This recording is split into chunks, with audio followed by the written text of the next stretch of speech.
Hello friends, welcome to our channel Creative Experiment. இன்னைக்கான video என்ன அப்படி பார்த்தீங்கன்னா ஸ்டேஜ் பார்ட்டி பேப்பர் எப்படி பண்ணுறது அப்படிங்கிறத இன்னைக்கான வீடியோவில் பார்க்க போகிறோம். இந்த பார்ட்டி பேப்பர் பற்றி பெருசாக இன்ட்ரடக்ஷன் எதுவும் உங்களுக்கு தேவையில்லை, ஆல்ரெடி உங்களுக்கு நல்லாவே தெரிஞ்சிருக்கும். சின்ன சின்ன பர்த்டே பார்ட்டி ஈவெண்ட் ஃபங்க்ஷன் இதெல்லாம் வெடிச்சு செலிப்ரேட் பண்ணியிருப்பீங்க.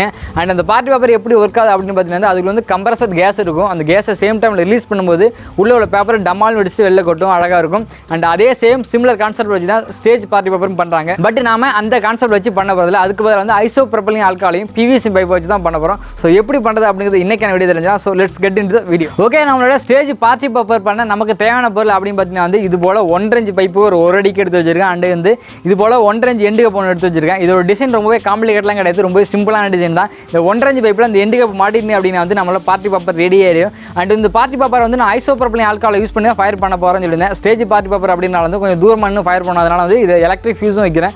ஸோ இந்த எலக்ட்ரிக் ஃபியூஸ் வைக்கிறதுக்காக வந்து பைப்போட பாட்டமில் சின்ன ஒரு ஹோல்ஸ் போட்டுக்கிறேன். எவ்வளோ பெரிய ஹோல்ஸ் போட்டுருக்கேன் அப்படின்னு பார்த்தீங்கன்னா வந்து சின்ன 2 ஒயர் உள்ளே போயிட்டு ஃப்ரீயாக வர மாதிரி அந்த ஹோல்ஸ் போட்டிருக்கேன். அதுக்கு பைப்போட வந்து இந்த இடத்துல ஹோல்ஸ் போடணும் அப்படிங்கிற அவசியம் கிடையாது, பைப்போட எண்டு கப்பில் கூட ஹோல்ஸ் போட்டுக்கலாம். பட் நான் வந்து இந்த எண்டு கப் வேறு எதுவும் ப்ராஜெக்ட் யூஸ் ஆகும் அப்படிங்கிற காரணத்தாக பைப்பில் இந்த இடத்துல ஹோல்ஸ் போட்டுக்கிறேன்.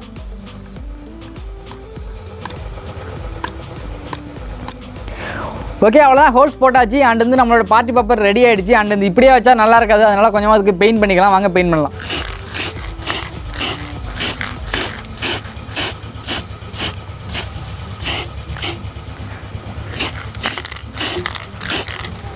ஓகே, பெயிண்ட் நல்லாவே காஞ்சிடுச்சு. அடுத்தது வந்து இதை ஃபயர் பண்ணி டெஸ்ட் பண்ணி பார்க்க வேண்டியதான். இதை ஃபயர் பண்ணி டெஸ்ட் பண்ணி பார்க்குறதாக வந்து நான் எலக்ட்ரிக் ஃபியூஸ் மாடலில் வைக்கிறேன் அப்படின்னு சொல்லியிருந்தேன். இந்த எலக்ட்ரிக் ஃபியூஸ் எப்படி ரெடி பண்ணுறது அப்படிங்கிறத நான் ஆல்ரெடி ஸ்டண்ட் கன் எப்படி ரெடி பண்ணுறது அப்படிங்கிற ஒரு செப்பரேட் வீடியோ போட்டிருந்தேன். அந்த வீடியோவில் எப்படி பண்ணியிருக்கணும் அதே சிமிலர் கான்செப்ட் வச்சு தான் இந்த வீடியோவில் பண்ணியிருக்கிறேன். வீடியோ கீழே டிஸ்கிரிப்ஷனில் லிங்க் கொடுக்குறேன். இது எப்படி பண்ணணும் அப்படிங்கிறது தெரிஞ்சுக்கணும் அப்படின்னா அந்த வீடியோ மறக்காம போய் பாருங்கள். ஓகே, ஸ்டண்ட் கன்லேருந்து எடுத்த 2 ஒயரை நம்ம பிவிசி பைப்போட பாட்டமில் போட்ட ஹோல்ஸ் வழியில் உள்ளே விட்டுக்கலாம். அடுத்ததாக வந்து இதில் ஃபியூலையும் பேப்பரையும் ஃபில் பண்ணிட்டு ஃபயர் பண்ணி பார்க்கலாம் வாங்க. ஓகே, அடுத்ததாக வந்து இதில் பேப்பரையும் ஃபியூலையும் எப்படி ஃபில் பண்ணுறது அப்படிங்கிறது தெரிஞ்சுக்கலாம்.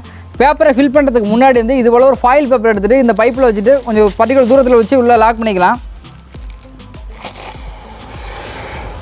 இது எதுக்காக அப்படின்னா வந்து நம்ம உள்ளே ஃபில் பண்ண போகிற ஃபியூலுக்கும் உள்ளே ஃபில் பண்ண போகிற பேப்பருக்கும் ஒரு கொஞ்சம் கேப் இருக்கணும். அப்படி கேப் இருந்தால் வந்து இந்த ஃபயர் பண்ணும்போது வந்து பேப்பரை மேலே தள்ளிட்டு வரும்.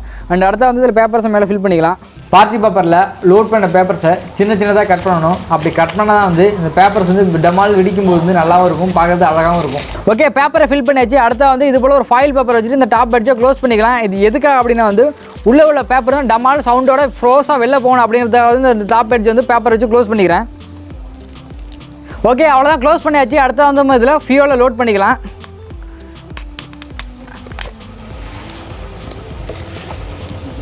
நான் இந்த ஐசோப்ரோபைலின் ஆல்கஹாலை யூஸ் பண்ணி தான் ஃபயர் பண்ண போகிறேன். அந்த ஐசோப்ரோபைலின் ஆல்கஹாலை ஓப்பன் பண்ணிக்கிட்டு கொஞ்சமாக இதில் எடுத்துக்கலாம். இது வந்து இந்த பாட்டம் பகுதியில் வந்து போட்டுட்டு நல்லா பைப்போட எல்லா பகுதியும் படுற மாதிரி சுற்றிக்கிறேன். இப்போ எல்லா பார்ட்டும் பட்டுடுச்சு. அண்ட் இதை க்ளோஸ் பண்ணிவிட்டு ஃபயர் பண்ண வேண்டியது தான். அவ்வளோதான், நம்மளோட பார்ட்டி பேப்பர் ஃபுல்லாக ரெடி ஆகிடுச்சு. வாங்க ஃபயர் பண்ணி பார்க்கலாம். ஓகே, ஃபுல்லாகவே ரெடி ஆகிடுச்சு. அந்த ஃபயர் பண்ணி டெஸ்ட் பண்ணி பார்க்க வேண்டியது தான். Okay, fire.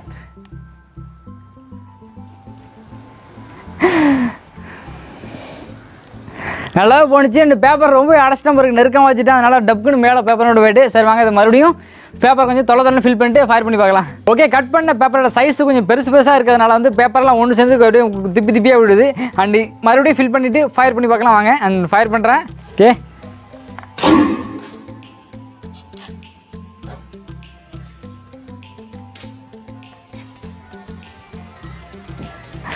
அடுத்ததாக அந்த நம்ம எக்ஸ்பெரிமெண்ட்டை நெக்ஸ்ட் லெவலுக்கு எடுத்து போகலாம். அண்ட் சிங்கிள் பைப்புக்கு பதிலாக 4 பைப் வச்சுட்டு அண்ட் எலக்ட்ரிக் மெத்தடை தான் பண்ண போகிறோம். வாங்க அதை அப்படி பண்ணுறது அப்படிங்கிறத பார்க்கலாம். ஸ்டண்ட் கன்லேருந்து ஒயர் எடுத்துக்கிட்டு போய் சுவிட்ச் பாக்ஸில் கனெக்ஷன் கொடுத்துக்கிட்டேன். அண்ட் சுவிட்ச் பாக்ஸ்லேருந்து கனெக்ஷனை 4 பிரித்து 4 பார்ட்டி பேப்பருக்கும் தனித்தனியாக லிங்க் கொடுத்துட்டேன். ஸ்டண்ட் கன் ஆன் பண்ணிவிட்டு சுவிட்ச் பாக்ஸில் உள்ள பட்டனை ஒன்று ப்ரெஸ் பண்ண பார்ட்டி பேப்பரும் ஒன்று டமால் வெடிச்சிக்கிட்டே இருக்கும். தூரத்தில் நின்று பார்ட்டி பேப்பரை ஆக்டிவேட் பண்ணுறதுக்கு இது ரொம்ப ஈஸியாக இருக்கும்.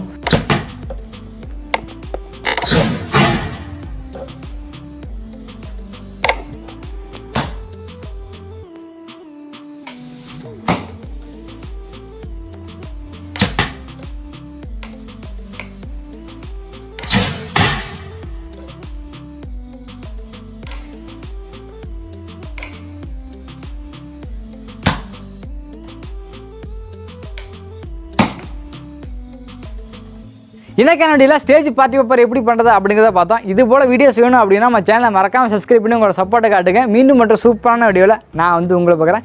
அதுவரை உங்கள் தொடர்பு உங்கள் பாலா.